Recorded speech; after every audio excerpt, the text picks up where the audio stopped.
नमस्ते। श्री अम्मा भगवान शरणम। आज का चमत्कार सुनने के पहले आइए सुनते हैं आज का चिंतन।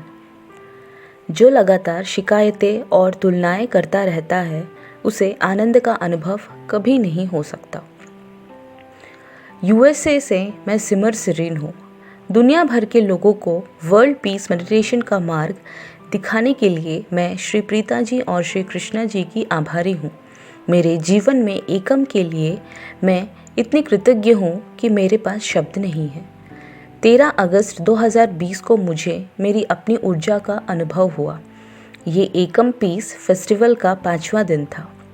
मुझे कभी ये एहसास नहीं हुआ था कि मेरी सीमित करने वाली धारणाएं मेरे चैतन्य में बचपन में डाली गई थी। उस दिन मैंने इन सब धारणाओं को समाप्त होते देखा। मैं अंततः ये देख पाई कि वास्तव में मैं कौन हूँ। मैं अपनी ऊर्जा को एक अलग ही आयाम की ओर जाते देख सकी।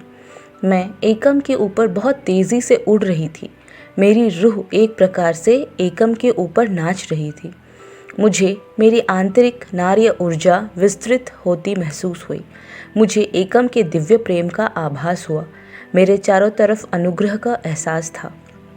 वेल्थ मैनिफेस्ट प्रक्रिया भी उतनी ही प्रबल थी। जब मैं ध्यान में गई तो मैंने अपने को एक सुरंग में सफ़र करते देखा। एक सुरंग में सफ़ेद, हल्की नीली और बैंगनी रोशनी थी। ये एक बिल्कुल अलग आयाम था। मुझे बादलों में उड़ते हुए यूनिकॉर्न दिखे। मिस्टिकली कोई कार्मिक उपचार हो रहा था।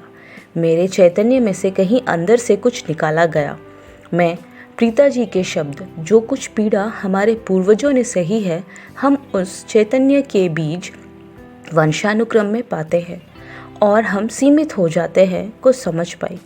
मैंने अपने दादा दादी, नाना नानी को पाकिस्तान से भारत विस्थापित होते देखा। मेरी नानी को हमेशा एक कमी का एहसास रहता था और ये ही मेरी माताजी के साथ भी था। जब मैं अपनी माताजी के पेट में थी, उनको बहुत मानसिक पीड़ा से गुजरना पड़ा था।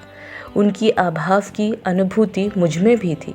मैं हमेशा इस बात से हैरान होती थी कि क्यों मैं जो कुछ भी करती हूँ उसमें कभी सफल नहीं होती। कितनी ही कोशिश क्यों ना कर लूँ, आखिर मुझे उसका उत्तर मिल ही गया। श्री अम्मा भगवान ने मेरे चैतन्य में अथाह क्षमताएं उजागर कर दी।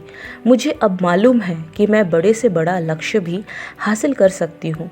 उनके प्रेममय अनुग्रह के लिए मैं जन्म जन्मांतर तक आभारी हूँ। धन्यवाद।